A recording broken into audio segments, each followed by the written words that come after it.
우리 이렇게 또 만나서 반갑습니다. 하나님의 은혜가 여러분에 있게 되기를 주의 이름으로 간절히 소망합니다. 자, 서로에게 우리 응원의 박수 한번 할까요? 서로의 응원의 박수 보내면서 서로를 바라보면서 응원의 박수 하겠습니다. 1년 동안 고생했습니다.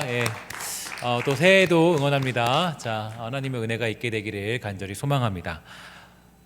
화면이 굉장히 뻘겋게 나오네요. 되게 뭔가 이렇게 그러네요. 그냥 감사합니다. 자, 우리 22년도를 맞이하는 여러분들의 비전은 무엇입니까? 비전 다 세웠죠? 꿈이 다 있을 거예요. 비전은 뭘까요? 이 질문이야말로 우리에게 있어서 가장 대답하기 힘든 문제입니다. 왜냐하면 비전을 이루기 위해서는 이 열심과 최선을 다해서 자신과의 싸움을 이루어 그 비전에 도전해야 되기 때문일 텐데요. 비전을 이루기 위해서 전문가들은 다음과 같은 4가지의 조언을 우리에게 해주고 있습니다. 어떤 4가지가 있냐면 첫 번째로는 결핍이라는 거예요. 결핍이 있어야 자신의 부족함을 인지하는 상황이 있어야 우리가 꿈을 이룬 사람들이라고 꿈을 이룬 사람들의 특징이 거기에 있다라는 거죠. 그래서 항상 꿈을 이뤘다라고 하면 무슨 사업이 망한다거나 어떤 용서할 수 없는 사람이 있다거나 아니면 이 청소년기의 방황 등이 항상 자리 잡고 있는 것을 볼 수가 있어요. 그래서 이런 결핍 증상이 있으면 이 꿈을 향해 도전하고자 하는 그런 열정이 생긴다라는 거죠. 두 번째는 실행력이 필요하다는 거예요. 그래서 실행력은 말 그대로 생각한 것을 행동으로 옮기는 것입니다. 그래서 행동으로 옮기게 될 때 그때 어떤 이 꿈을 이룰 수 있는 비전 메이커가 될 수 있다라는 거죠. 그래서 휘발유가 아무리 많아도 엔진이 없으면 이 차가 달릴 수 없는 것처럼 결핍이라는 에너지원으로 꿈을 현실로 만들려면 실행력이라는 엔진이 반드시 필요하다, 이렇게 정의해주고 있습니다. 세 번째는 자기의 역량과 재능 그리고 적성이 필요한데요. 그것은 내가 잘하는 것과 좋아하는 것, 자신의 능력들로 대변할 수가 있겠죠. 이것은 대부분 공부와 성적 등으로 대표시되는 그러한 부분들입니다. 네 번째는 가치관이에요. 가치관인데 어떤 가치관을 가지느냐에 따라서 꿈의 방향과 길이 정해지고 그것을 이룰 수 있는 힘이 생기는 것을 이렇게 볼 수 있는데요. 이 4가지를 잘 갖춘 사람만이 비전을 이룰 수 있다라고 이 비전 메이커들은 말하고 있지만 과연 성경이 말하는 비전을 이루는 방법도 그럴까요? 그렇지 않습니다. 성경에는 좀 독특한 것을 우리에게 얘기해주고 있는데 일단은 이 모세라는 사람은 여러분 다 아실 거예요. 이 모세는 왕궁에 입양되어 들어왔다라는 결핍 증상을 가지고 있었어요. 그리고 실행력도 있는 사람임이 분명합니다. 그리고 왕궁에서 최고의 학문을 배우면서 엘리트의 길을 걷던 사람이 바로 이 모세였습니다. 뿐만 아니라 민족 해방을 위한 열정도 가지고 있던 사람이 모세였죠. 그런데 여러분 어떤 일이 벌어집니까? 자기의 꿈을 가지고 인생에 부딪혔던 그 모세는 결국 그 모든 꿈이 완벽하게 산산조각 났다라는 것을 잘 알고 있죠. 그래서 이 비전의 모든 재료들을 가지고 있던 모세는 이 버려진 땅, 이 광야로 떨어져 나가버렸습니다. 하나님이 도우셔도 모자를 판에 이 모세는 오히려 도망자의 신세가 되어버렸다는 것을 알 수가 있는데요. 이 땅의 시각으로 보면 도저히 이해할 수가 없고 도저히 생각할 수 없는 현실을 맞이한 사람이 바로 이 모세였습니다. 바울도 마찬가지예요. 바울이야말로 이 신약에서 비전을 이루기에 충분한 사람이었어요. 그의 학문이나 혈통, 어떤 열정도 그를 막을 수는 없었죠. 그러나 바울은 갑작스럽게 예수님의 부르심을 받게 되었고 또 모든 것을 볼 수 없게 된 자신의 꿈이 얼마나 헛된 것인가, 이 인간이라는 존재가 얼마나 연약하고 어리석은 것인가를 깨닫고 가지고 있던 비전의 모든 재료들을 배설물로 여기면서 예수 그리스도의 종, 그분의 노예로 살아가기로 다짐하게 됩니다. 그러면 성경이 말하는 비전은 무엇이기에, 성경이 말하는 비전은 어떤 것이기에 이 모세나 바울, 이 많은 성경의 인물들이 가지고 있던 비전의 재료들이 다 전부 산산조각 나게 된 것일까? 우리 마태복음 6장 34절인데요. 우리 함께 다 같이 읽어보도록 할까요? 시작. 그러므로 위하여 염려하지 말라. 내일 일은 내일이 염려할 것이요. 아멘. 자, 뭐라고 그럽니까? 내일 일을 위하여 염려하지 말고 내일 일은 내일이 염려할 것이요 한날의 괴로움은 그날로 족하다. 이렇게 우리에게 얘기해주고 있어요. 우리는 내일을 위하여 살아가려고 하지만 성경은 오늘 나에게 주어진 그 소명을 따라 살아가라고 우리에게 언급해주고 있습니다.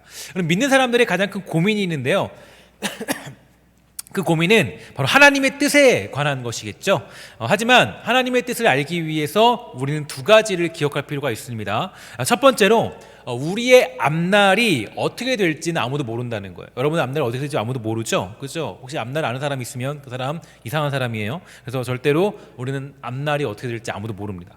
야곱은 라헬을 보면서 열심히 일했지만 결국은 레아를 먼저 맞이했고요. 또 요셉을 애지중지 키워서 그 야곱은 뭔가 어떤 큰 꿈을 이루려고 했지만 요셉은 애굽에 팔려가 버렸습니다. 이게 우리들의 인생이에요. 이것만 보면 이 하나님의 뜻이 무엇인가에 대해서는 아는 것은 굉장히 어렵죠. 도대체 뭐가 하나님의 뜻인가? 어떤 길로 가는 게 하나님의 뜻대로 사는 것인가? 뭘 선택해야 하나님의 뜻대로 선택하는 건지 우리는 알 길이 없다라는 거예요. 그러므로 우리는 하나님의 뜻에 대한 한 가지 오해를 반드시 버려야 됩니다. 뭐냐? 하나님의 뜻을 예측하는 것은 우리가 할 일이 아니라는 거예요. 그러니까 하나님의 뜻을 예측하는 건 우리가 할 일이 아니다. 이게 어떤 얘기인지 여러분 좀 이해가 안 가실 텐데 이 부분에서 조금 더 생각을 해보면, 그러니까 그분의 신묘막측한 지혜와 섭리에 내가 앞서 나가는 것은 옳지 못하다는 것이고, 또 정말 우리가 그런 결정은 옳지 못하다라는 거예요. 잠언서 기자가 뭐라 그랬냐면 이렇게 말했어요. 사람이 마음으로 자기의 길을 계획할지라도 그의 걸음을 인도하시는 이는 여호와이시니, 이렇게 고백하게 되었습니다. 그러니까 하나님의 뜻에 대해서 우리는 새로운 인식을 해야 되는 거예요. 또한 하나님의 뜻을 알기 위해서 기억해야 될 두 번째가 있는데요. 이 두 번째는 고난이라는 미래를 견딜 수 있는가라는 질문을 던져봐야 됩니다. 여러분, 그 하나님의 뜻, 그 뜻은 과연 어디 있을까요? 하나님의 뜻은 무엇일까요? 여러분, 어디 학교 가는 게 하나님의 뜻이에요? 우리 뭐 원하는 학교 갔나요? 내가 원하는 직장에 있나요? 그렇지 않죠, 그죠? 그러니까 여러분, 이게 되게 중요한 질문인데, 보통 우리가 하나님의 뜻이라고 생각하면요, 보통 내가 원하는 직장, 원하는 학교, 원하는 어떤 뭐 이성관계, 많은 것들을 가지고 이게 하나님의 뜻이다, 이렇게 생각할 때가 많이 있어요. 그런데 이 하나님의 뜻에 대해서 여러분 잘 생각할 필요가 있습니다. 하나님의 뜻은 뭘까 고민해 볼 필요가 있는데요. 제가 예전에 한번 소개시켜 드린 적이 있는데, 여러분 제가 옛날에 맡았던 리더들은 이 책을 다 읽었어요. 아니 다 억지로 읽었다고 저한테 얘기는 했는데 모르겠습니다. 읽긴 읽습니다. 뭐냐면 하나님의 뜻이라는 책이에요. 하나님의 뜻. 그래서 제로드 시처 목사님께서 그렇게 작성하신 책인데, 이분을 보면요, 이분은 일단 이런 사람이었습니다. 21살 때 아내를 만났어요. 그리고 결혼을 하게 되는데요. 사실 이 21살 때 아내를 만난 과정도 재미있는데 좀 생략하고, 어쨌든 21살 때 아내를 만났고 결혼을 하게 됩니다. 그리고 그때 이 제대로 된 짝을 만났다라는 확신하게 됐는데, 그러다가 무슨 문제가 생겼냐면 몇 년간 아이가 안 생겨서 고생을 하게 돼요. 그래서 결국 임신을 이제 어느 날 하게 되었는데, 임신을 했는데 6년간 4명의 아이를 낳게 됩니다. 그러니까 아주 하나님이 복을 주셨죠. 친구들은 항상 자신의 가정을 부러워했고, 부러울 것이 없는 화목한 날을 보내는 그런 인생을 살았던 사람이 제로드 시처 목사님입니다. 이것이 하나님의 뜻이라고 알고 어떤 행하는 큰 복을 누리고 있었는데, 그런데 어느 날 1991년 가을에 갑자기 그 모든 행복이 다 막을 내리게 되죠. 고속도로를 137km로 달리던 한 음주운전자가 이 중앙선을 뛰어넘어서 교통사고가 일어났고요.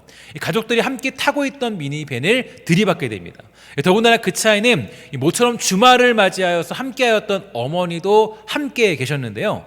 결국 이 사고로 말미암아 이 아내와 4살 난 딸과 어머니가 현장에서 목숨을 잃게 되고요. 그 다음에 8살, 7살 아이도 중상을 입게 됩니다. 이런 일을 겪게 된 제럴드 시처 목사님은요, 그동안 자신의 아내와 결혼한 것이 하나님의 뜻인 줄 알았고 6 식구가 가정이 하나님의 뜻인 줄 알았는데, 근데 그 이상적인 가정에 비극적인 일이 벌어지게 된 것이죠. 하나님의 뜻에 대해서 의심이 생긴 겁니다. 그러니까 여러분, 이게 여러분 어떨 것 같아요? 여러분들도 아마 이런 상황이 오면 내가 혹시 잘못 결혼한 건 아닌가? 이런 생각 들 수도 있잖아요. 하나님의 뜻이 아닌데, 내가 이 길이 하나님의 뜻이 아닌데. 사실 이분이요, 원래는 변호사였나 의사였나 그들로 원래 그렇게 길을 가려고 했어요. 근데 하나님이 부르셔서 이제 그 길을 포기하고, 그리고 이제 목사가 되신 분입니다. 그러니까 어떤 고민이 있었냐면, 내가 목사가 된 게 하나님 뜻인가? 이런 생각 많이 하죠. 그죠? 내가 여기 직장에 있는 거 하나님 뜻인가? 여러분, 그래서 가끔씩 저에게 상담하러 오는 사람들 보면요, 목사님, 제가 직장이 2개가 있는데요, 이 2개 중에 어딜 가야 하나님 뜻이에요? 그럼 저한테 물어보면 제가 어떻게 대답을 해주죠?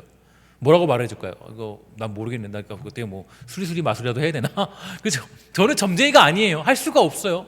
하나님의 뜻이 야 이 직장에 있다 저 직장에 있다 말할 수 없어요. 다만 객관적인 이성을 가지고 서로 얘기할 수 있고, 대부분 저는 여러분들의 의견을 존중하는 편입니다. 여러분들이 대부분 답을 가지고 와요. 답을 가지고 와서 두 개 중에 분명히 답이 있어요. 그럼 여러분 말할 때 보면요, 두 개 중에 가고 싶은 그 직장이 있더라고요. 보면 제가 만약에 근데 여러분들이 가기 싫은 직장에 제가 여기 가라 그러면 절대 안 들어요. 안 듣고 결국 제가 여러분들이 가고 싶은 그런 직장을 가지고 와야 제가 얘기를 해줘야 아 목사님 맞아요. 자기 얘기를 지지를 받고 싶은 거죠 사실은. 그러니까 사실 하나님의 뜻이 어디 있다라고 얘기하는 건 굉장히 어렵고 불가능한 것이고요. 뭐 그런 경우는 있죠. 뭐 어떤 신앙을 지키기 위해서, 신앙의 어떤 그런 지키기 위해서 그런 객관적인 판단 정도는 해줄 수 있지만, 제가 뭐 여러분들이 어떤 직장 가는 게 하나님 뜻이에요 라고 얘기하기는 어렵습니다. 어쨌든 간에 이 하나님의 뜻, 그러니까 이 제로드 시처 목사님께서 이 고민을 한 거예요. 어떤 고민이냐면 하나님의 뜻이 어디 있을까? 그러니까 왜냐면 내가 만약에 결혼을 다른 사람하고 했다면, 그죠? 내가 만약에 목사가 안 되었다면, 내가 만약에 그 미니밴을 타지 않았다면, 그죠?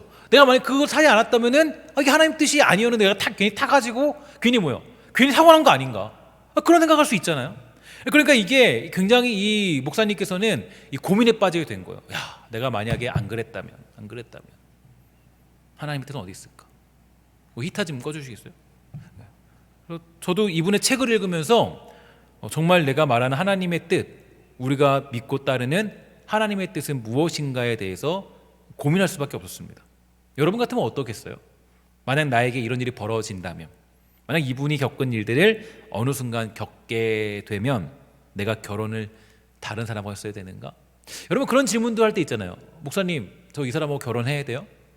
그런 날들이 빨리 왔으면 좋겠습니다. 그렇죠? 여러분들의 질문 가운데 빨리 연애해서 빨리 결혼하면 좋겠는데, 어쨌든 간에 여러분들이 이제 물어보잖아요. 이 남자랑 저 결혼해야 돼요? 이 여자랑 결혼해야 돼요? 뭐가 하나님 뜻일까? 뭐가 하나님 뜻일까? 뭐가 하나님 뜻일까? 그러니까 우리가 이런 생각을 많이 하게 되는데 도대체 하나님의 뜻은 무엇일까? 근데 여기서 우리가 한 가지 오해를 해결해야 됩니다. 어떤 오해냐면, 보통 하나님의 뜻이라고 하면 많은 사람들이 이 미래적인 관점을 가지고 말할 때가 있어요. 쉽게 말해서 하나님, 내가 저 사람하고 결혼해야 되나요? 내가 이 직장을 가야 되나요? 내가 이 학교를 가야 되나요? 라는 질문으로 하나님의 뜻을 생각할 때가 많이 있다라는 겁니다. 여러분 우리가 이 학교를 간 거, 여러분 대학교 갔잖아요. 대학교를 가고 뭐 아니면 직장을 간 사람도 있고 여러 사람들이 있는데, 학교를 가거나 직장 가는 거 어떤 게 하나님 뜻이에요? 아, 저기 강원도에 있는 학교가 하나님 뜻이고, 또 여기 저기 양평에 있는 뜻이 하나님 뜻이고, 서울이 하나님 뜻이고, 그거 아무도 몰라요. 뭐가 하나님 뜻인지 어떻게 알아요? 여러분 혹시라도 나중에 이제 결혼하게 될 텐데, 결혼하게 됐을 때 그 사람하고 결혼하는 게 하나님 뜻이에요, 아니에요? 그거 뭐 모르죠, 그죠? 그죠? 그러면 이게 여러분들에게 질문이 있어야 돼요. 그러니까 이제 이게 고민이 있어야 되는데, 그러니까 우리가 여기서 좀 잊지 말아야 될 것은, 하나님의 계획과 하나님의 일하심은 절대로 틀림이 없다라는 걸 기억할 필요가 있습니다. 그러니까 하나님은 자기의 계획과 뜻을 이루지 못할 분이 아니세요. 그러니까 여러분들이 갑자기 내가 하나님의 뜻이 아닌 걸 가지고 내가 선택한다, 이런 일은 존재하지 않는다라는 거예요. 여러분들의 모든 선택과 모든 길과 모든 자리는 다 하나님의 뜻이 있는 곳입니다. 그러니까 여러분들이 어떤 직장에 있든지 간에, 어떤 환경에 있든지 간에, 어떤 자리에 있든지 간에 하나님의 뜻이 거기에 담겨져 있는 거예요. 여러분 생각해보면은 코로나19 여러분 겪고 있잖아요. 이게 하나님 뜻이에요, 아니에요? 뜻이에요, 아니에요? 하나님 뜻이에요. 하나님 계획 안에 있는 거예요. 하나님 주권 안에 있는 거라고요. 이건 여러분 우리가 이거 우리가 하나님의 뜻이 틀려서 코로나19가 발생됐다, 그럴 일은 없어요. 모두가 다 하나님의 뜻에 따라서 우리에게 주어진 결과이고 상황입니다. 아까 말씀드렸던 제러드 시처 목사님께서 자신의 책에서 이렇게 우리에게 밝혀주고 있는데요. 한번 잘 살펴보도록 할까요? 잘 보세요. 어느 길을 가든, 이게 중요해요. 그러니까 어느 길을 가든 결국 내 직무 수행은 내 성품의 질과 믿음의 깊이와 능력의 정도에 달린 일이다. 그러니까 여러분 이게 앞에 잠깐 다시 보여주면, 이게 왜 중요하냐면 여기 앞에 뭐라 그래요? 어느 길을 가든, 그러니까 어느 길을 가든 결국 중요한 건 내 직무 수행은 내 성품의 질과 믿음의 깊이와 능력의 정도에 달린 일이다, 일일 뿐이지 이게 어느 길을 갔기 때문에 하나님 뜻이고 어떤 길을 갔기 때문에 하나님 뜻이고 이럴 수는 없다는 거예요. 여러분들이 어디 대학교를 갔어요? 어디 대학원을 갔어요? 아니면 어디 직장을 갔어요? 그 모든 것이 다 하나님의 뜻이에요. 하나님의 계획 안에 있는 거라고요. 모든 게. 그런데 중요한 건 거기서 뭐 어떤 일이 터지고 내가 신앙을 못 지키고 내가 어떤 뭐 주의를 감당하지 못하고 이거는 누구에게 달려 있는 거예요? 바로 내 성품의 질에 달려 있다라고 그렇게 해석하고 있습니다. 그래서 그 다음 뭐라 그러면 이렇게 얘기하고 있어요. 날마다 내리는 작은 선택에 충실하지 않는 한 어느 길을 택하든 내가 내 삶에 진정 이루기 원하는 풍성한 열매를 맺는 삶에는 이룰 수 없을 것이기 때문이다. 무슨 얘기인지 좀 감이 잡히시죠? 그러니까 어떤 얘기냐면 여러분들에게 저에게 중요한 것은 미래적인 관점이 아니라 사실 그리스도인에게 가장 중요한 건 현재적인 관점입니다. 그러니까 나에게 주어진 현재, 바로 지금 오늘 현재 여러분들이 거하고 있는 삶이 중요하다라는 거예요. 그러므로 우리가 좀 이 내용을 봤을 때 미래에 관하여 큰 결정을 내려야 할 때 하나님의 뜻을 놓칠지도 모른다라는 끔찍한 가능성 때문에 염려할 필요는 절대로 없습니다. 그러니까 우리가 하나님의 뜻을 이루는 방법은 단순히 현재 이미 알고 있는 일을 행하는 것이고 우리가 이루어야 될 최종적인 하나님의 뜻은 이미 하나님께서 성경을 통하여 밝혀주셨습니다. 따라서 우리가 하나님의 뜻을 행하고 있는지 아닌지의 여부는 날마다 내리는 선택으로 결정이 되는 것이에요.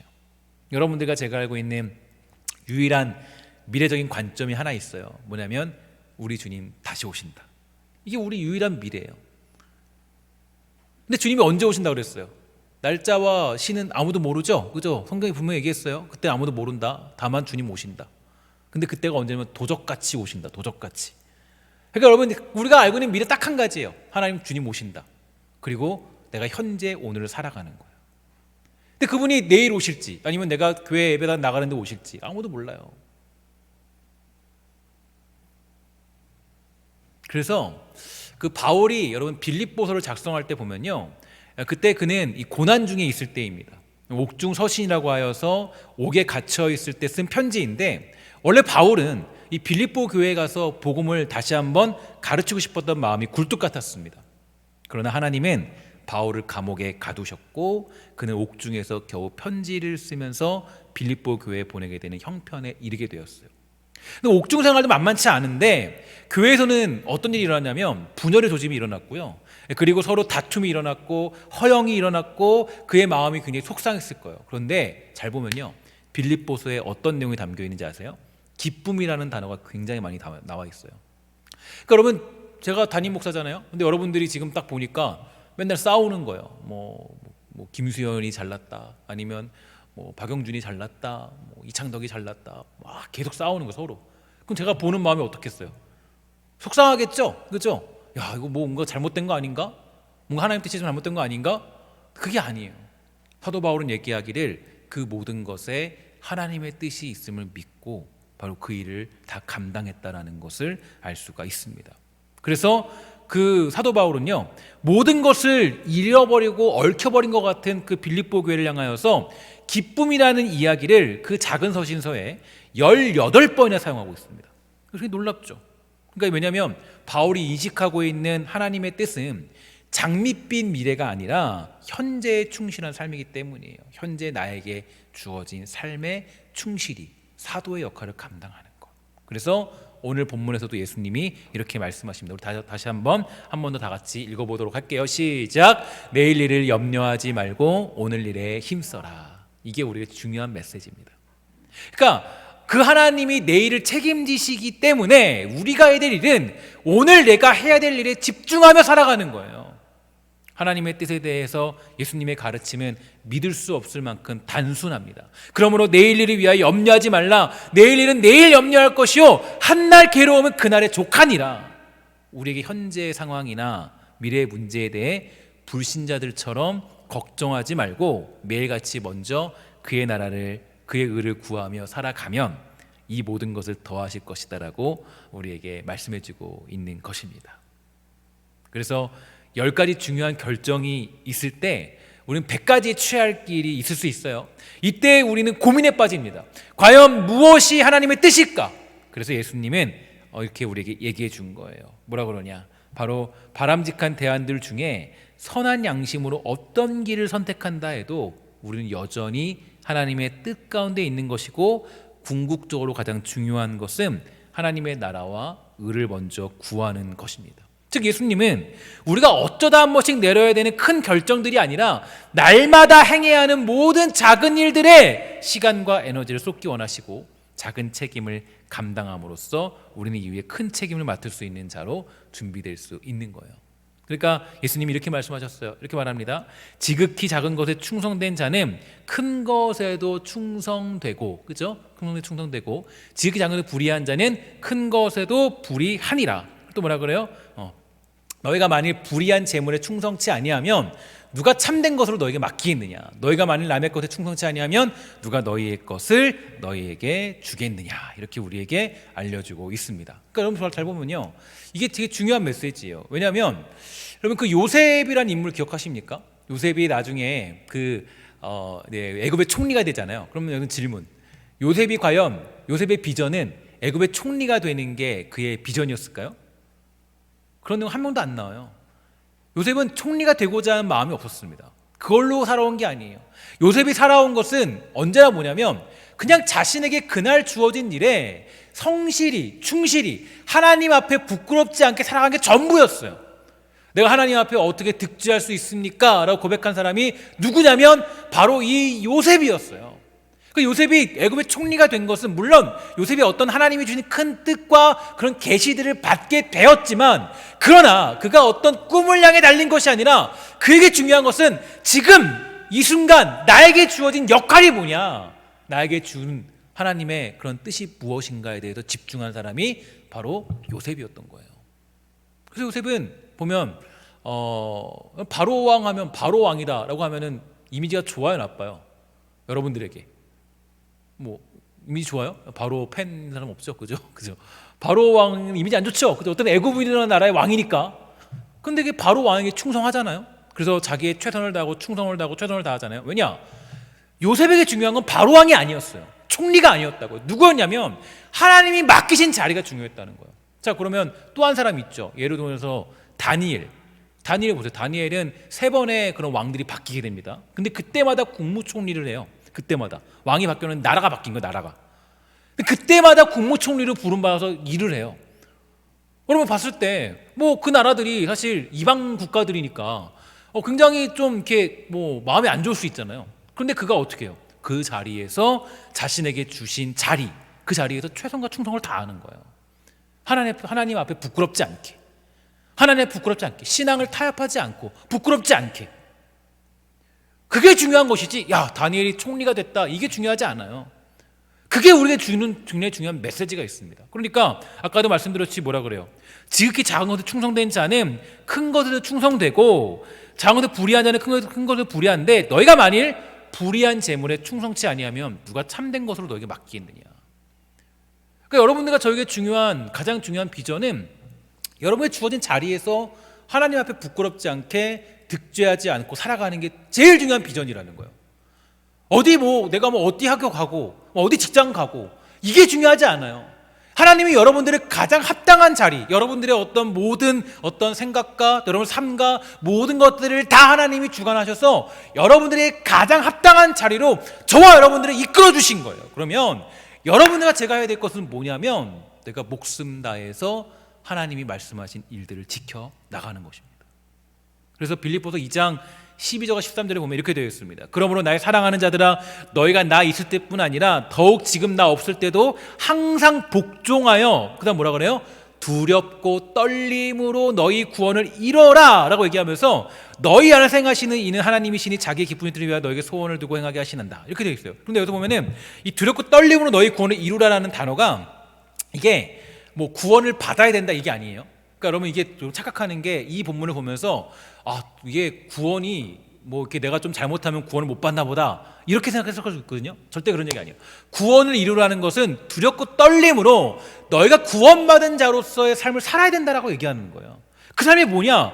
두렵고 떨림으로 살아가는 거예요. 두렵고 떨림으로. 그런데 이거를 뭐라고 사도 바울이 해석해 줬냐면 바로 이 빌립보서 2장 14절에 이렇게 되어 있습니다. 다 같이 한번 읽어보도록 할게요. 시작. 모든 일을 원망과 시비가 없이 하라. 아멘. 뭐라 그래요? 이게 하나님 뜻이라는 거예요.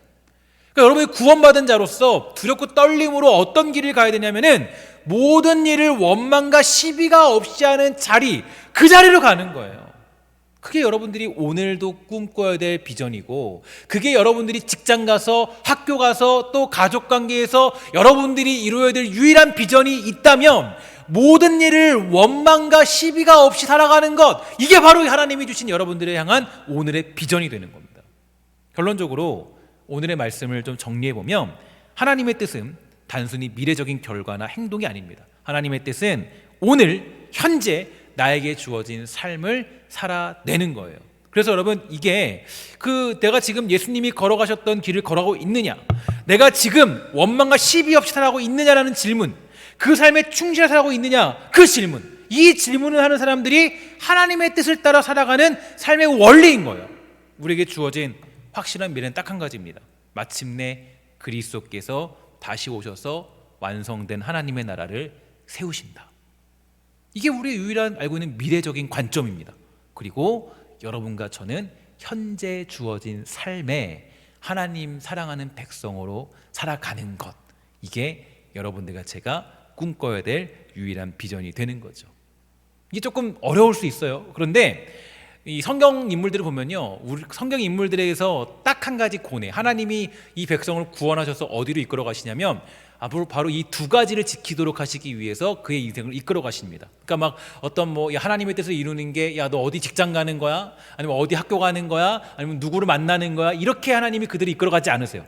하나님이 성경의 인물들을 붙잡아서 어디로 끌고 가시냐면은 바로 여기로 끌고 갑니다. 예수님이 율법에 대해서 두 가지 정의를 내리셨는데 이겁니다. 다 같이 한번 읽어보도록 할게요. 다시 시작. 내 하나님 여호와를 마음과 정성을 다하여 사랑하라. 그리고 내 이웃을 내 몸과 같이 사랑하라. 아멘. 자, 이 말씀을 어디 가서 적용하면 돼요?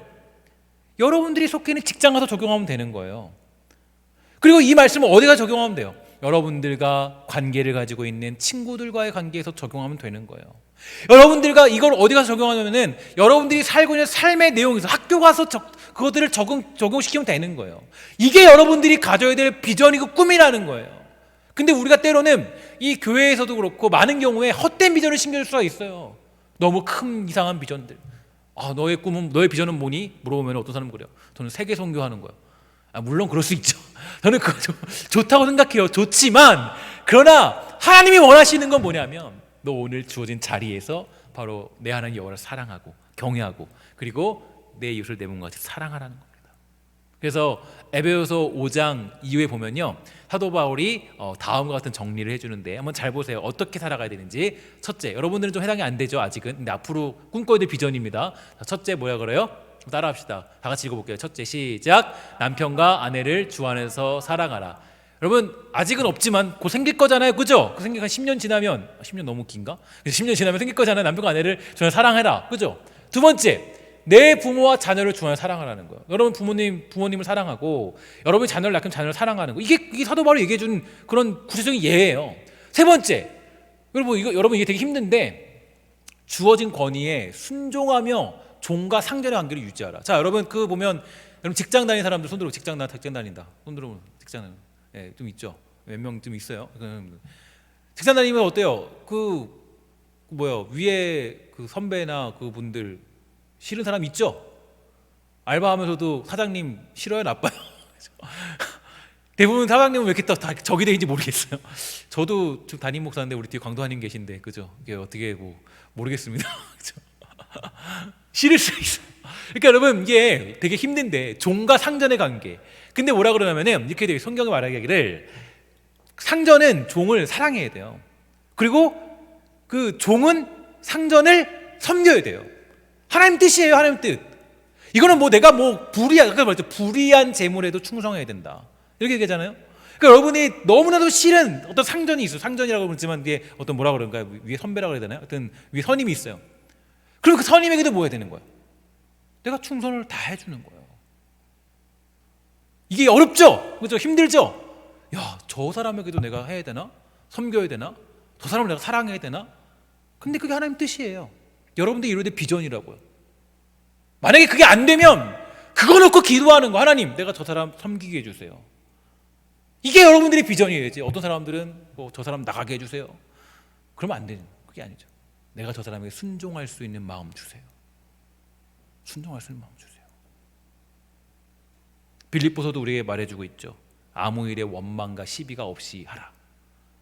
하나님의 뜻을 아는 사람은 어떤 일을 만나도, 그러니까 어떤 상황을 경험해도 아무 일에 원망과 시비가 없이 살아가는 겁니다. 그다음 뭐라 그래요? 고린도서 뭐라 그래요? 깨어 믿음에 굳게 서서 남자답게 강건하라. 이 얘기 뭐예요?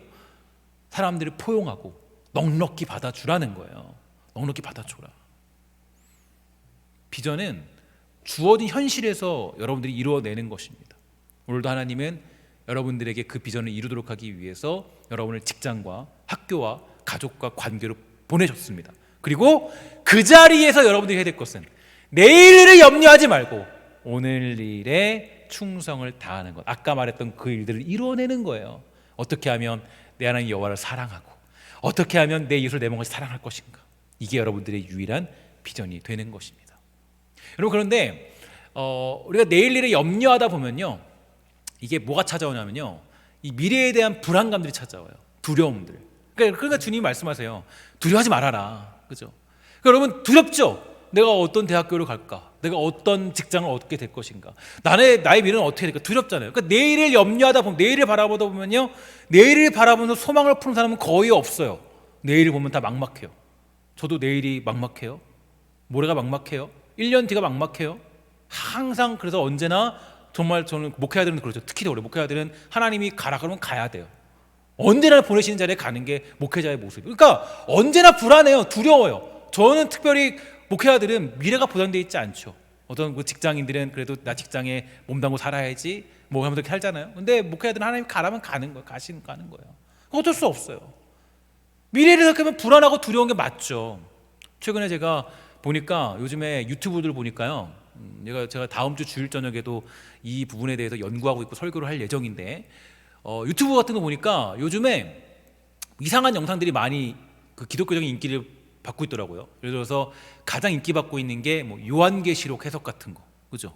아니면 뭐 예를 들어서 뭐 어떤 다니엘서 해석, 그래서 뭐 미래 종말이 어떻게 일어나고 뭐 이렇게 얘기하고 깜짝 놀랐어요. 너무나도 많이 그 난무해 있어요.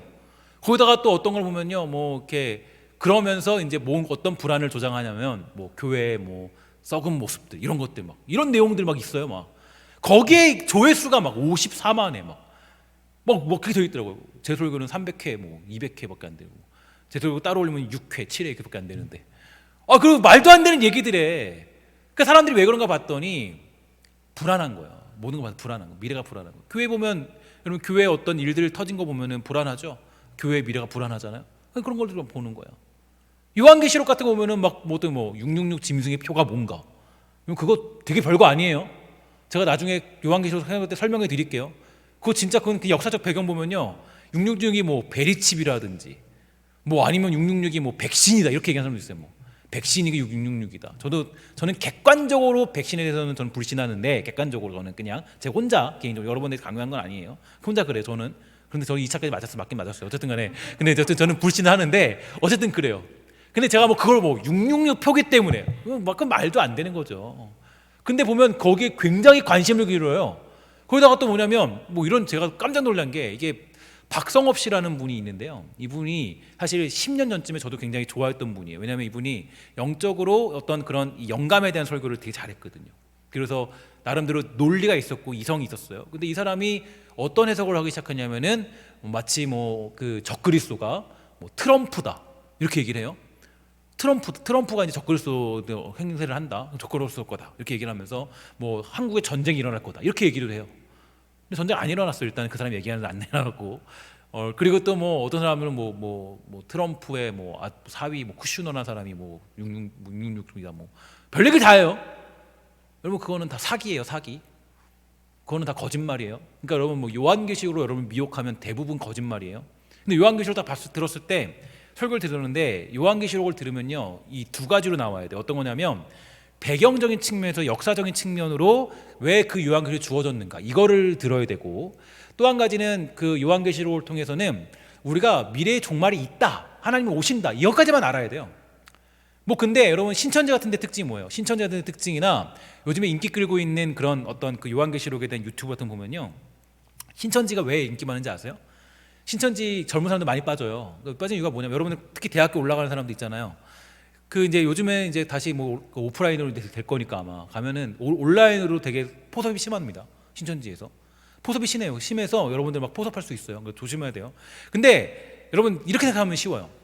요한계시록을 해석을 하는데 종말을 해석하는데 갑자기 이거를 굉장히 수학적으로 뭐 1 더하기 1은 2, 뭐 2 더하기 2는 귀요미? 죄송해요. 그죠. 4죠, 4. 2 더하기 2는 그죠. 2 더하기 2는 죄송해요. 너무 이렇게 쳐져 있어가지고 2 더하기 2는 4잖아요. 4인데 요한계시록을 이런 식으로 해석을 해요. 소위 말해서 순서적으로 뭐 이렇게 뭐 몇 년 일어나고 몇 년 일어나고 사실 이게 전천년설이라는 그런 어떤 내용 가지고 해석을 하기 시작한 건데 사실 그런 전천년설로만 해석한 게 아니라 그거를 뭘로 해석을 하냐면 예를 들어서 1980년대쯤에 우리나라에서 그 이장님이라는 사람이 있습니다. 이장님이 누구냐면 그 사람이 이 다미선교회라는 것을 이렇게 만든 사람인데요. 이 사람이 뭐냐면 여러분 어렸을 때니까 기억이 안 날 텐데 1992년도인가 맞나? 뭐 88, 기억이 안 나. 그때 88년도인가 뭐 그때 있어요. 그때 이제 휴거 막 일어난다, 막 주님 오신다 해서 사람들이 막 몰려가고 교회 나가면 교회 나가지 말라고 여기 와서 같이 이제 휴거 되니까 휴거 10월 30일인가 뭐 그때 그래서 30일인가 그래서 10월 30일 휴거 된다. 그 사람이 이제 이장님이라는 사람이 막 만들어서 이제 요한계시록. 그러니까 신천지 구분하는 방법 쉬워요. 신천지 같은 이단들을 구분하는 방법 유튜브 보면서도 요한계시록을 굉장히 알기 쉽게 해석했다. 거짓말 99% 대부분. 왜냐면 만약에 여러분 내가 아까 그 11시 예배 때 이런 예를 들었어요. 아버지와 아들, 그러니까 제가 딸이잖아요. 아버지와 딸이 어렸을 때 저랑 숨바꼭질을 해요. 숨바꼭질을 하면 제가 이제 숨잖아요. 저는 숨으면 이 아이가 절대로 못 찾도록 숨을 수 있어요. 그죠? 저는 나이가 있으니까. 그죠? 절대 엄마 아빠가 저기 사라졌나 보다. 근데 아버지는 그런 사람 아무도 없어요. 어떻게든 단서를 줘서 찾을 수 있도록 해서 찾아서 야 나 왔다 이런 식으로 이제 얘기하는 술래잡기의 내용이 있죠. 근데 여러분 잘 보면 그러니까 아버지가 아들한테 숨바꼭질하면서 완전 숨어버린 사람은 없어요. 그러면 하나님도 마찬가지죠. 만약에 여러분들에게 미래를 알려주려고 했으면 모호하게 알려주겠어요? 아니면 정확하게 알려주겠어요? 요한계시록을 통하여서 야 2021년도 2020년도에 코로나19가 일어날 거야 이렇게 얘기해 주겠죠. 근데 그렇게 안 해줬어요. 주님이 야 그리고 적그리스도가 뭐 저기 트럼프야 라고 얘기할 수 있잖아요. 그런 게 없어요. 그런 게 전혀 없어요. 그냥 이런 일이 일어날 거다, 징조가 있다, 이렇게만 얘기했어요. 자, 그러니까 만약에 그걸 가지고 요한계시록을 가지고 만약에 여러분 논리적으로 생각을 해야 돼요. 만약에 여러분이 하나님이라면 굳이 그런 식으로 예언할 필요가 있냐라는 거예요. 주님이 그럴 필요가 없죠. 하나씩 다 가르쳐 주는 거야. 야 몇 년 후에 다 일어날 거니까 너 이렇게 해석해. 주님 요한계시록 보면 그렇게 안 했어요. 결론적으로 요한계시록은 그냥 하나님이 그냥 우리 그 힘들어하고 있는 고난받고 있는 영혼들에게 야 너희들 걱정하지 마라. 너희들 눈물 닦아줄 날이 반드시 있다. 나 갈 거니까 걱정하지 마. 너 나 만날 날이 반드시 있어. 이 얘기해주기 위해서 요한계시록을 작성한 건데, 근데 어떤 사람들은 이걸 가지고 유튜브에다가 막 이게 베리칩이 뭐라느니 누가 적그리스도 이런 식으로 해서 여러분들이 미혹하고, 신천지의 특징이 요한계시록을 굉장히 수학적으로 해석을 하는 거예요. 비유풀이 같은 거 해가지고 야 이거 앞에 비유가 이렇게 왔다 갔다 하면서 이게 이거 저저저저저. 일단은 여러분 그렇게 오면요, 그거는 그냥 무시하면 돼요. 여러분들이 반박도 못하고 할 수가 없어요. 이상한 얘기 하니까 궤변을 늘어놓으니까 궤변에는 답도 없어요. 할 수가 없어요. 여러분 이 장로교를 여러분들이 다니고 있잖아요. 장로교를 다니는데 장로교 하면은 여러분들이 기억해야 될 인물이 한 명 있습니다. 누구냐? 바로 존 칼빈이죠. 존 칼빈. 기독교 강요를 작성한. 그래서 기독교 강요 초판을 18세 때 작성을 했고요. 그 다음에 26세인가 7세 때 가서 3권짜리 이만한 걸 4권짜리를 아주 초판 완전히 그 기독교 강요를 이렇게 집대성했습니다. 신학적으로 굉장히 뛰어나신 분이에요. 천재죠, 천재. 거의 천재. 근데 이분이 성경 주석이 저도 있는데 성경 주석을 다 있어요. 거의만 다 있는데 하나가 없어요. 뭐가 없는지 아세요? 요한계시록이 없어요. 왜 없냐? 그분이 밝혀놨어요. 왜 없냐면 요한계시록은 내가 사사로이 풀 수 있는 게 아니기 때문에. 그 요한계시록을 가지고 풀어내고 있다면 대부분 좀 이렇게 여러분 저도 요한계시록을 여러분 강의할 날이 있을 거예요. 있는데 그 해석을 하려면 그냥 배경적인 측면, 그 다음에 우리에게 어떤 의미가 있는지 이 정도까지 가야지 뭐 몇 년도 뭐 7년 대환란 뭐 어떻게 되고 뭐 휴거 되고 뭐 그거는 거의 99% 사기라고 보면 됩니다. 저는 절대 인정하지 않아요. 하나님이 그럴 뿐이 아니기 때문에. 아니 하나님이 뭐하러 그렇게 숨겨놓고 뭐하러 그렇게 어렵게 만들어요. 그거 중요한 게 아니라는 거예요. 그거는. 근데 이 어떤 이런 것들을 가지고 이 사람들이 해석을 하는데 이 해석을 다미성교회 때 그런 휴거 말도 안 되는 휴거를 주장했던 다미성교회에서 얘기했던 그 주장 가지고 와서 막 설교를 해요. 인터넷 보니까. 근데 그 조회수가 뭐 50만에 막 그래요. 그 설교를 가지고. 왜 그런가 보니까 코로나19를 지나면서 사람들 마음속에 뭐가 찾아온 거예요? 미래에 대한 두려움이 찾아온 거예요. 미래에 대한 두려움, 미래에 대한 불안감. 혹시 이 백신이 이게 혹시라도 뭐 이게 뭐 666 아니야? 표 아니야? 짐승의 표 아니야? 말도 안 되는 얘기들을 이제 하면서 불안에 떨고 두려움에 떨고 있는 거죠. 저도 아까 이제 9시 11시 때 예화를 드렸는데 뭐 들은 분들도 있을 거예요. 제가 그 지난주 주일에 여러분 잘 아는 것처럼 이제 확진자 한 분이 나와서 근데 뭐 교회에서 감염된 건 아니고 잘 아는 것처럼 이제 회사에서 감염이 돼서 와서 오셨는데 혹시 몰라서 이제 지난주 예배를 못 드렸죠. 근데 너무 감사한 거는 주님이 저에게 예방 백신을 맞춰 주신 것 같아요. 왜냐하면 코로나19가 막막했거든요, 그냥. 근데 느껴진 게 뭐냐면 우리가 마스크 쓰고 있고 하면 조금도 전염이 일어나지 않는다. 그죠? 한 명도 감염되지 않았어. 또 한 가지는 하나님이 우리를 지키시더라. 그래서 정말 단 한 사람도 우리가 감염되지 않았고 너무나도 깨끗하게 깔끔하게 모든 게 다 해결됐습니다. 물론 그 걸리신 확진자분은 몸이 좀 아프시더라고요. 아프신데 그래도 버틸만 하고 견딜만 하시다라고 제가 연락을 받고 소통하고 있습니다. 어쨌든 간에 이 어떤 불안감이 있잖아요. 저도 보면서 교회 담임 목사면서 불안감이 두려움이 있었어요. 근데 새벽 기도를 그동안 이제 새벽 기도 때 그분이 나오셨기 때문에 근데 우리 교회가 원래 새벽 기도가 여러분들이 나와야 될 자리니까 여러분 새벽 기도 이번 연도에 좀 나오셔야죠. 청년들 좀 나오셔야 되는 거예요. 우리 권사님만 나오는 자리가 아니에요. 새벽 기도 나올 수 있지, 그지? 영식이, 영준이 함께 나랑 도전하자. 우리 교회가 원래 새벽 기도가 이 권사님들이 이제 권사님들이나 우리 성도님들이 한 12명, 3명 정도 나오시고 그리고 원래 코로나 전에는 25명 정도 나왔고 이제 코로나 이제 터지면서 꽤 이렇게 많이 이렇게 줄었어요. 그런데 줄었는데 근데 그 일이 터지고 나니까 제가 이제 터지고 나서 월요일 화요일은 온라인으로 새벽 기도를 했고 수요일 날 현장으로 다시 새벽 기도를 했습니다. 근데 내가 딱 나와 보니까 새벽 기도 드리던 분 중에 12명 중에서 10분이 안 나오시더라고요. 딱 2분밖에 안 나와 있더라고요. 그리고 우리 사역자를 3분. 근데 5분이 앞에 앉아 있는 거예요. 근데 저는 담임 목사니까 마음이 불안하죠. 이제 큰일 났구나. 두려운 거예요. 그동안 두려움을 못 느꼈는데 야, 이거 진짜 이러다가 이제 이 일 때문에 다 뭐 안 나오는 거 아닌가? 이번 주에 반토막 나는 거 아닌가? 그러니까 담임 목사라서 되게 마음이 불안하고 떨리잖아요. 불안한 마음이 막 가득한 거야. 그러니까 이때 제가 이제 어떤 마음이 들었냐면 불안한 마음 가운데 잠이 들었어요. 어쩌다 보면 잠이 딱 들었어요. 잠이 딱 들었는데 새벽 기도 갔다 와서 잠이 들었는데 그때 한 9시쯤에 잠결에 이제 갑자기 전화가 왔어요. 전화가 왔는데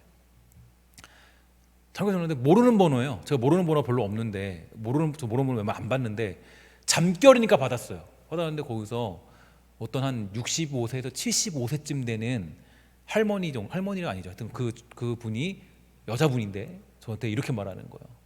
여러분 이렇게 들으신 분도 있겠지만 저거 얘기하기를 안심이에요, 안심. 안심이라고. 저거 안심이라는 거 안심이에요, 안심.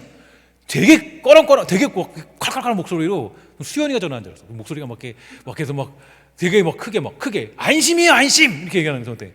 안심이에요, 안심. 그래서 저는 근데 잠결이니까 내가 혹시라도 전화번호 저장하지 않은 어떤 권사님인가? 혹시라도 할머니 권사님 이분이 그래서 저도 그래도 맞아요. 불안했으니까 감결이니까 맞아요. 저도 안심이에요. 안심이죠, 안심이 뭐 저도 잠결에 저도 안심이요 그런 거예요. 안심이요 막 그랬는데 그럼 저번 마지막 그러길래 이렇게 그러면 안심이니까 그 택배 가져가시라고 이러더라고요. 그래서 택배 저는 그래서 이제 제가 이제 마음이 불안하니까 나한테 뭐 고기라도 뭐라도 보냈나 그래서 그래요. 그래서 제가 받아갈게요. 알겠어요. 근데 제가 그래서 이제 그 아침에 그 전화를 받고 집에 그 교회를 출근했는데 출근을 하고 나서 생각을 아무리 해봐도 누군지 모르겠어요. 도대체 누가 난 택배를 보낸 거지? 누구지? 막 생각하는데 그래서 어쩐데 근데 안심이라 그러니까 두려운 마음보다 안심이라 그러니까 마음이 되게 안심이 찾아왔어요. 안심이라 그러니까 안심이에요, 안심 이러니까 이 두려운 마음이 싹 가라앉으면서 안심하는 마음이 찾아왔어요. 여러분 이상한 건가요? 이상한 거 아니죠? 여러분 생각해보세요. 여러분 되게 두려운 마음이 있는데 어떤 분이 어머니가 전화했어. 야, 안심이야, 안심. 괜찮아, 안심해. 그럼 여러분 마음이 어때요? 두려운 마음이 가라앉죠. 저는 그래서 이게 나를 뭐가 있나 보다. 그래서 그런데 누가 나를 위로했나 보다. 위로하려고 안심하라고 두려워하지 말라고 그랬나 보다.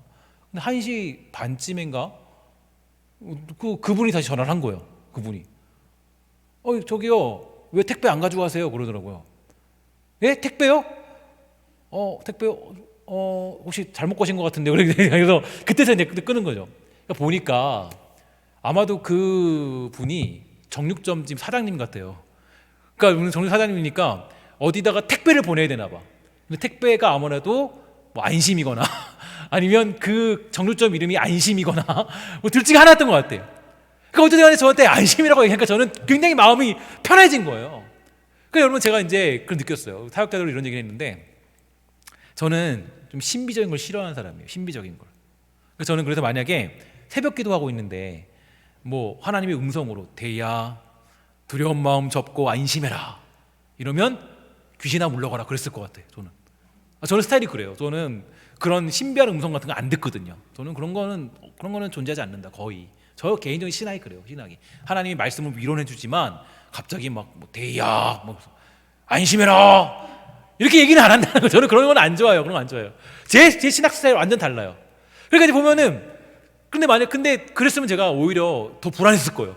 두려웠을 거예요. 그런데 전화기로 우리 주님이 한 사람을 택하셔서 저한테 두려운 마음을 하시고 저한테 전화를 하도록 하셔서 안심해라 말씀하시는 하나님의 그 놀라운 섭리. 하나님께 영광의 박수를 올릴 수밖에 없었어요. 저는 진짜. 그래서 제가 너무 그때 생각해. 그래서 사역자들하고도 그런 얘기했어요. 하나님이 나에게 보내주신 메시지구나. 하나님이 내가 두려워하니까 코로나19 때문에 두려워하니까 그거 두려워하지 말고 너 안심해서 너가 정말 살아라. 안심하고 살아라. 안심하고 주의 일 감당하면 돼. 그래서 사실 그게 영향이 커서 사실 이제 저한테 그랬어요. 저한테 이제 이 주제 말씀 저한테 이제 주제 말씀 달라고 막 강도사님이 뭐 이황 선생님이 저도 계속 막 갈구고 그래서 저한테 막 내놓으라고 안 내놓으면 저 일 못 하겠다고 막 그랬는데 그래서 이제 고민하다가 그렇게 안 나오는데 근데 이제 그런 영향이 있었는지 제가 그때 딱 알게 됐어요. 내일 일을 위하여 염려하지 말고 오늘 일에 충성해라. 그러니까 내일을 생각하면요, 내일을 보면 막막해요. 무조건. 그래서 막막하지 않은 사람이 누가 있어요? 내일을 봤을 때 막막하지 않은 사람이 누가 있어요? 여러분 대학교 생활 막막하죠? 그죠? 뭐 직장 생활 내일 또 출근해. 1월 1일 쉬었는데 그죠? 또 출근. 내일 그건가? 내일 대체휴일 아니죠? 그죠? 여러분 뭐 이렇게 쉬고 가면 또 저기 상사 기다리고 있을 텐데 또 일이 이만큼 있는데 막막하잖아요. 근데 우리 주님 말씀하시는 건 뭐라 그래요? 내일 일을 위하여 염려하지 말고 오늘 일에 충성해라. 그러니까 내일을 생각하면 막막한데 두려운데 불안한데 오늘을 생각하면 여러분들이 해야 될 일들이 있다라는 거죠. 그게 주님이 주신 비전이 오늘에 충실해라. 그래서 그러면 오늘에 여러분들이 충실해야 될 일은 어떤 것인가? 우리 그걸 구체적으로 한번 마지막 살펴보고 마치도록 하겠습니다. 로마서 12장 우리 후반절부터의 내용입니다. 이렇게 되어 있습니다. 자, 저기 눈으로 잘 따라오세요. 다 이렇게 여기 보시고 한번 따라오도록 하겠습니다. 자, 제가 읽도록 할게요. 여러분들이 내일 직장 가서, 아니 오늘 지금부터 당장 지금부터 이루어야 될 비전입니다. 여러분들이 세워야 될 비전이에요. 오늘 내가 어떻게 살아야 되는가? 그죠? 내일이 아니라 오늘 내가 어떻게 살아야 되는가? 이렇게 됩니다. 너희를 박해하는 자를 뭐예요? 축복하라. 그죠? 그리고 축복하고 저주하지 말라. 즐거워하는 자들과 함께 즐거워하고 우는 자들과 함께 울라. 서로 마음을 같이 하며 높은 데 마음을 두지 말고 도리어 낮은 데 처하며 스스로 지혜 있는 채 하지 말라. 아무에게도 악을 악으로 갚지 말고 모든 사람 앞에서 선한 일을 도모하라. 할 수 있거든 너희로서는 모든 사람과 더불어 화목하라. 내 사랑하는 자들아, 너희가 친히 원수를 갚지 말고 하나님의 진노하심에 맡기라. 기록되었으되 원수 갚는 것이 내게 있으니 내가 갚으리라고 주께서 말씀하시느니라. 내 원수가 줄이거든 먹이고 목마르거든 마시게 하라. 그리함으로 내가 숯불을 그 머리에 쌓아 놓으리라. 우리 마지막 다 같이 한번 우리 결단하며 읽어보도록 할까요? 시작. 악에게 지지 말고 선으로 악을 이겨라. 아멘. 이게 여러분들과 제가 오늘 지금 이 순간 이루어야 될 가장 큰 비전이 되는 겁니다. 내일 일을 장담할 수 있는 사람은 아무도 없어요. 아무리 여러분 젊어도 내일 주님이 나를 데려가실 수 있습니다. 여러분들이 아무리 지금 젊어도 이 예배를 마치면서 바로 주님 만날 수도 있는 게 우리들의 인생이죠. 그래서 우리 그 희지율 노래 그거 있죠. 뭐죠? 오늘 이 땅을 밟았다가도 내일은 주님 뵐 수도 있죠. 그거 되게 무서운 얘기예요, 그죠? 그게 되게 신나게 부르는데 오늘 이 땅을 밟았다가도 내일은 주님 뵐 수도 있죠. 그거 어떻게 이렇게 신나게 부르는지 모르겠어요, 그죠? 쉽지 않은데 오늘은 여러분들이 생명부터 있어도 내일은 주님 만날 수 있어요. 제가 이거를 새벽기도 때마다 경험해요. 새벽기도 하시는 분하고 이런 얘기를 했어요. 자기가 새벽기도를 하다 보니까 느끼는 게 있더라는 거예요. 뭘 느꼈냐면 하나님이 깨워서 보내지 않으면 새벽기도를 갈 수가 없더라. 내가 새벽에 눈을 뜨는 거, 아침에 눈을 뜨는 거, 제가 늘 이런 생각을 하죠. 여러분 말씀드려요. 여러분 생각하셔야 돼요. 여러분 잘 보세요. 여러분들이 지금 이 순간에, 지금 이 자리에서 여러분들이 예를 들어서 지금 잠을 자고 눈을 뜬다고 보장할 사람이 누가 있습니까? 오늘 밤에 10시에 잤어요. 야, 나는 8시에 일어나야지. 알람 맞춰놨어. 눈을 뜬다는 보장 누가 할 수 있어요? 눈을 뜰 수 있는 사람은 누가 있어요? 내가 자의적으로 눈을 뜨겠다 확신할 수 있는 사람은 누가 있어요? 사실 아무도 없어요. 아무도 존재하지 않아요. 하나님이 여러분들에게 눈을 뜨게 했다라는 건 오늘 하루를 살아가라는 거예요. 그래서 저는 이 잠이라는 게 중요해요. 잠이 여러분 3일에 한 번씩 자지 않죠? 3일에 한 번씩 3일 살다가 하루 자고 이거 아니죠? 어떻게 돼요? 하루 밤 딱 되면 잠이 와요. 그죠? 그리고 10시간 8시간 잠을 자죠. 그리고 일어나요. 매일매일 반복해요. 매일매일. 자 보세요. 매일매일 누가 여러분들에게 숨을 주시고 생명을 주시는 거예요? 하나님이 주시는 거예요. 그런데 우리가 내일을 향해 간다고요? 아니에요. 우리는 오늘을 사는 거예요. 오늘 지금 현재 그 자리에서 아주 궁극적으로 말하면 악에게 지지 말고 선으로 악을 이기는 삶의 비전, 이걸 이루어내는 게 여러분들과 제가 오늘 22년도 첫 해 첫 주에 예배하는 자들의 받아야 될 도전이 되는 겁니다. 제가 오늘 이 설교를 3번이나 하게 됐거든요. 제가 이제 3번 설교를 이렇게 똑같은 걸 하니까 저 원래 그렇게 안 하잖아요. 근데 제가 저의 그 모습을 보면서 목사님 좀 편하겠어요라고 얘기하는 사람도 있었어요. 목사님 내일 일이 별로 없네요. 그러면서 저를 갈구는 사람도 있었어요.